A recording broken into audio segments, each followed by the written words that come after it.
एक खूबसूरत वादी के करीब बाबा बरकत नामी एक बूढ़ा लकड़हारा अपने छोटे से घर में रहता था। वो हर सुबह अपनी वफादार कुल्हाड़ी उठाता और लकड़ियां काटने के लिए जंगल की तरफ निकल पड़ता।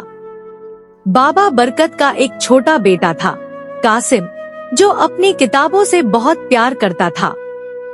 बाबा बरकत चाहते थे कि उनका बेटा पढ़ लिखकर एक अजीम इंसान बने, चाहे उन्हें इसके लिए कितनी ही मेहनत क्यों न करनी पड़े। लेकिन फिर एक रात तेज बारिश हुई और बाबा बरकत शदीद बीमार हो गए। अब घर में कोई कमाने वाला नहीं था। नन्हे कासिम ने हिम्मत नहीं हारी और अपने वालिद की भारी कुल्हाड़ी उठाकर खुद जंगल जाने का फैसला किया। जंगल बहुत बड़ा था और कासिम थक कर एक पुराने दरख्त के नीचे बैठ गया। वहाँ उसे एक बूढ़ा मुसाफिर मिला जो भूख से निढाल था।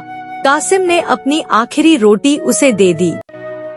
मुसाफिर ने खुश होकर कासिम को एक चमकता हुआ जादुई सिक्का दिया और पलक झपकते ही गायब हो गया। कासिम जब घर पहुंचा तो इस सिक्के की बरकत से उसके वालिद ठीक हो चुके थे और घर खुशियों से भर गया। वक्त गुजरता गया और कासिम बड़ा होकर एक कामयाब और रहम दिल इंसान बना जिसने हमेशा दूसरों की मदद की।